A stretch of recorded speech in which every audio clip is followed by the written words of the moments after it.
The very first step to order in a local assembly is to prioritize edification. Welcome to our discourse on pastoring again. Today we are looking at a pastor, a builder. The pastor, a builder, aligning every activity in the local assembly with the divine priority of edification. Now, the greatest and the most valued achievement in every Christian gathering or fellowship is edification. The greatest and the most valued achievement in every Christian gathering is edification. 1 Corinthians 14:26 says, "How is it then, brethren, whenever you come together, each one of you has a psalm, has a teaching, has a tongue, has a revelation, has an interpretation. Let all things be done to edification." Let all things be done to edification. Look at that.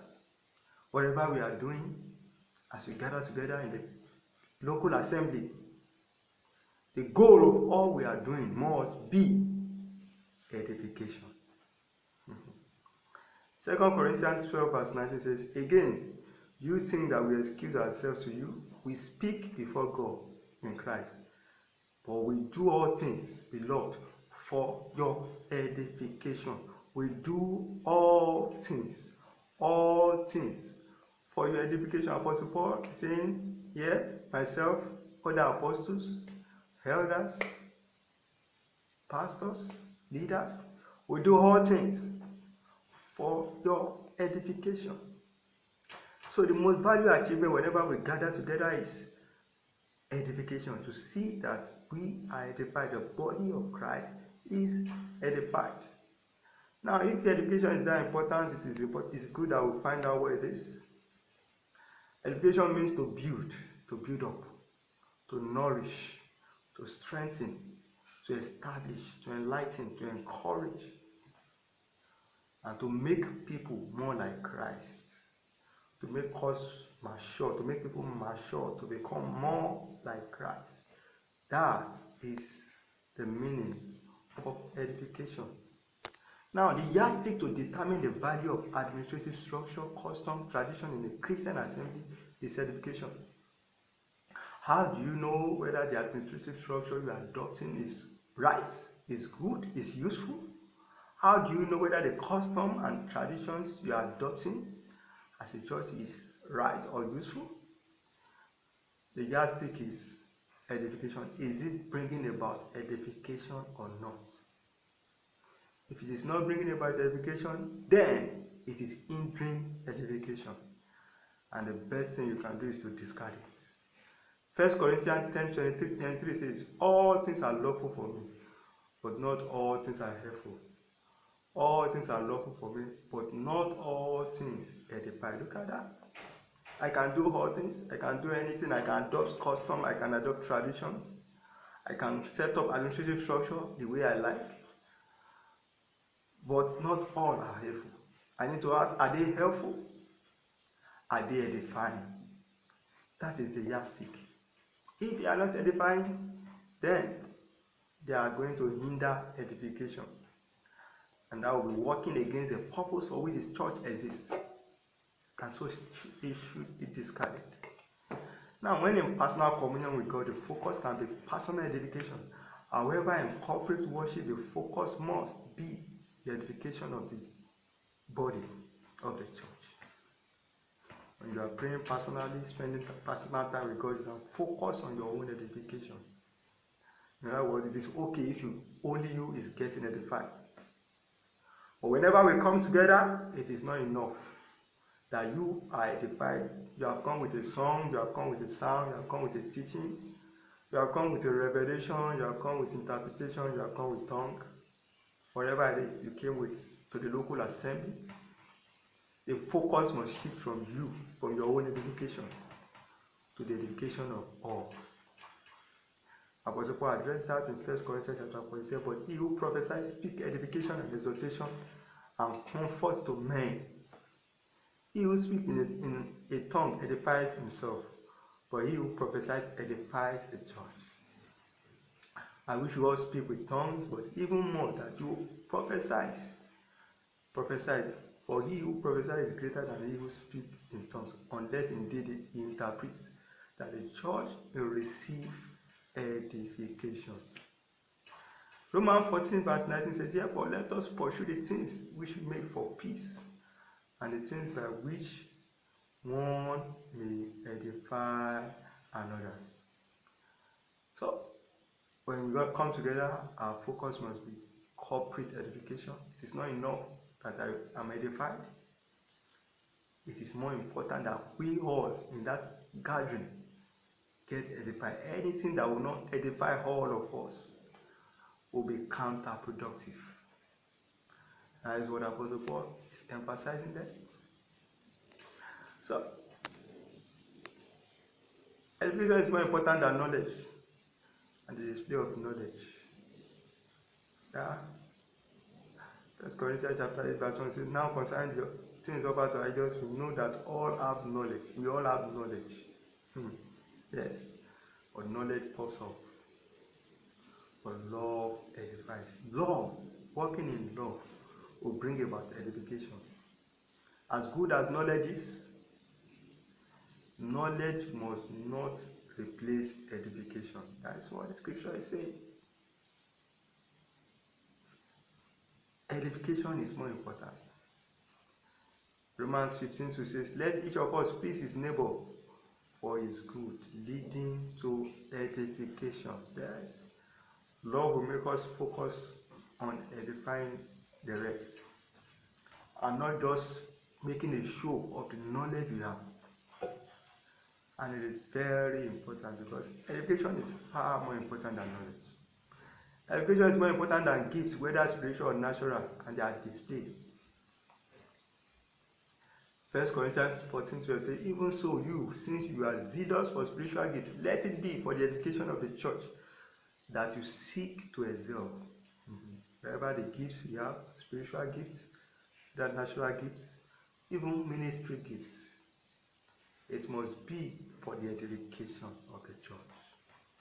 Ephesians 4:12 says, for the equipping of the saints, talking about the purpose of the ministry gifts, pastors, prophets, apostles, teachers, evangelists. It said, for the equipping of saints, for the work of the ministry, for edifying the body of Christ. So we have the gift. God gave us all these gifts, spiritual and ministry gifts, for the purpose of edifying the body. Education is more important than power and authority. On the contrary, the purpose of power and authority is for edification. 2 Corinthians 13 from verse 4 says, for though he was crucified in weakness, yet he lived by the power of God. For we also are weak in him, but we shall live with him by the power of God towards you. Therefore I write these things, being absent, lest being present I should use sharpness, according to the authority which the Lord has given me for edification, and not for destruction. Okay, that God give. Apostle Paul acknowledged that the power and authority the Lord has given to him was for building up, for edification, and not for destruction. Same thing in 2 Corinthians chapter 10 verse 8 says, for even if I should boast somewhat more about our authority which the Lord gave us for the edification and not for your destruction, I shall not be ashamed. The Lord gave power and authority for edification and not for destruction. Education is more important than civilization, sophistication, and modernism. Yeah? Civilization is good, sophistication is good, modernism is good. But the edification must not be sacrificed to achieve any of this. 1 Corinthians chapter 8 from verse 1 says, now concerning things offered to idols, we know that we all have knowledge. Knowledge puffs up, but love edifies. And if anyone thinks that he knows anything, he knows nothing, yet as he ought to know. If anyone loves God, this one is known by him. Look at that. You all know that you have knowledge. Yes. Knowledge puff up, but love edifies. And if you think you know something, no matter how much you know, there is still more to know. He knows nothing as he ought to know. But love for God, love towards God and people is more important. And love for God and for people will bring about edification. So as good as knowledge is, as good as civilization is, edification is more important than it. That must be the order of the day in the local assembly. You must know that we are not the goal of God for us. What God desires for us is not for us just to be sophisticated or modernized. It is for us to achieve edification continually. The goal of our connection to Christ is edification. Yes. Why are we connected to Jesus? Is to bring about edification. Ephesians 4:16 says, from whom the whole body, that is from Jesus, joined and knit together by what every joint supplies, according to the effective working by which every part does its share, causes growth of the body for the edifying of itself in love. We are connected for the edifying of ourselves in love. Colossians 2:19 says they are completely out of touch with the source of life, that is Jesus Christ, who put us together in one piece, whose very breath and blood flow through us. He is the head and we are the body. We can grow up healthy in God only as He nourishes us. So we are connected to Christ to be nourished, to be edified.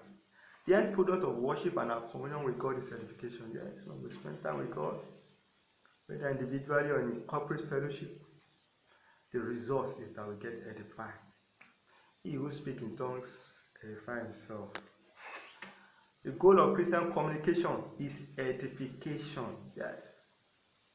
Our communication as Christian, interpersonal communication and public communication, public speaking in terms of preaching, teaching, prophesying, and what have you.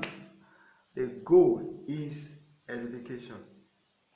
I will say, let no corrupt word proceed out of your mouth, but what is good for necessary edification, that He may impart grace to the hearer, that He may bless the hearer, impart grace to them. 2 Timothy 1:4 also said, nor give heed to fables and endless genealogy, which cause disputes, rather than godly edification, which is in faith. Don't give yourself to argument or discussion that will not bring about godly edification. That was the advice of Apostle Paul to Timothy, a young pastor. Don't get caught up in any discussion that will not result in godly edification, which is in faith. So education is the goal of our communication as Christians. And this is where we started from. The very first step to order in a local assembly is to prioritize on edification. So it does not matter the state of the local assembly. Now, to get things right, to get the church going in the right direction, in the path of growth, to set the church in the path of growth and order. First thing is to make edification the priority of all that we are going to do. The priority for deciding administrative structure, adopting custom and traditions. The first thing to do is to make edification about it, including appointment or ordination of leaders. 1 Corinthians 14:46. Let all things be done decently and in order. Yeah, that's all we have for you today. I hope you have learned something. Hope you are blessed. This is coming to you from House of Wisdom Pastoral Resource Center. And you can always reach out to us. We'll be glad to be of help, whichever way you need us to help. And so we'll come your way next week with another interesting topic of discourse on pastoring. Stay blessed, stay in the fellowship and communion of the Holy Spirit. Thank you for your time. God bless you.